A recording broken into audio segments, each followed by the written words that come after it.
መሰረት አባይ አናውጥ እባላለሁ። የጋዞ ወረዳ ሴቶች ወጣቶች ማህበራዊ ጉዳይ ጽሕፈት ቤት ኃላፊ ነኝ።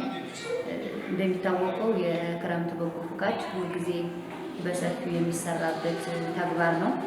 እንደኛ እንደ ጋዞ ወረዳም በዘንድሮ ዓመት በርካታ በጎ ፈቃደኞችን ወደ ስራ ለማሰማራት መዝግበናል።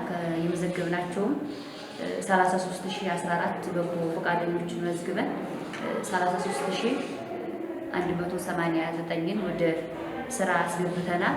እንደሚታወቀው በዚህ የክረምት በጎ ፈቃድ ዋናው ተግባራችን የአቅመ ደካሞችን መጠገን፣ አዲስ ቤቶችን መስራት፣ አልባሳት ማሰባሰብና ምግብ ነኮችን ድጋፍ ማድረግ ነው። በርካታ ስራዎች በዛ ውስጥ ይሰራሉ።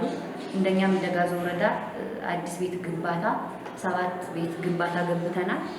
በ7 ቤት በተገነቡትም ግንባታ 35 ተጠቃሚዎችን አስጠቅመናል ማለት ነው። በእነዚህም ውስጥ ከ5598 በላይ በጎ ፈቃደኞች የተሳተፉበት ነው።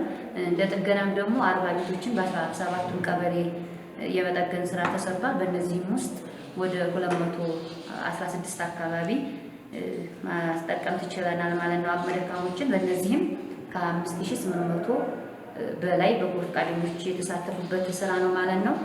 አልባሳት ማሰባሰብን በተመለከተ አቅመ ደካሞችን፣ ህፃናትን፣ አረጋውያንን በርካታ ደጋፊ ያላቸውን ለመደገፍ 2 ቦንዳ የሚሆን አልባሳትን አሰባስበን በዚህም በተሰበሰበ 2 ቦንዳ ወደ 288 ተጠቃሚ ማድረግ ትችለናል ማለት ነው። በዚህም ውስጥ ከ1300 በጎ ፈቃደኞች የተሳተፉበት አግባብ ያለው ነው ማለት ነው። የተሰበሰበ ጥሬ እህል እንደ ወረዳችን ወደ 50 ኩንታል ሽሮ፣ በርበሬ፣ ዱቄት እና ጥራጥሬዎችን ማሰባሰብ ችለናል ማለት ነው።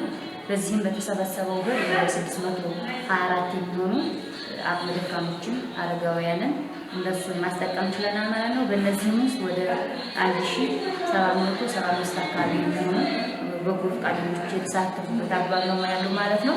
እንደ ወረዳችን እንግዲህ በጣም በርካታ ስራዎች እየተሰሩበት ያለው አግባብ ነው ያለው። የትምህርት ቁሳቁስ ማሰባሰብ እንደ እስክሪብቶ፣ እንደ ደብተር፣ ዩኒፎርም የተለያዩ ስራዎች እየሰራን ያለን ነው። ጤናም ላይ የተለያዩ ተግባራትን ቤት ለቤት እየዞሩ ሕክምና ማድረግን፣ ንጹህ ተቋማትን ጽዱ ማድረግና መፍጠር፣ ጤና ተቋማትን በሰፊው እየተሰራበት ያለው አግባብ ነው ያለው። እንደ ወረዳ ችግኝ ተከላን በተመለከተ በጎ ፈቃደኞች በችግኝ ተከላው እንዲሳተፉና በርካታ ስራዎችን እንዲሰሩ ያደረግንበት አግባብ ነው ያለው ማለት ነው። እንደ ዘንድሮ በጎ ፈቃድ የክረምት እንደ ጋዞ ወረዳ እንግዲህ እንደሚታወቀው ከአሁን በፊት በርካታ ስራዎችን በክረምትም በበጋም በርካታ ስራዎችን እንሰራለን። ግን ደግሞ ዘንድሮ የ2018 ወደ 2019 የክረምት በጎ ፈቃድ በርካታ ስራዎችን የሰራንበት በጥሬ ገንዘብ ከ868,000 ብር በላይ ጥሬ ገንዘብ ያሰባሰብንበት አግባብ ነው ያለው ማለት ነው። እንግዲህ እንደኛ እስካሁን በርካታ ስራዎችን ሰርተናል። ስራው ገና አላለቀም። ወደፊት የሚቀጥል በርካታ ስራዎች አሉ።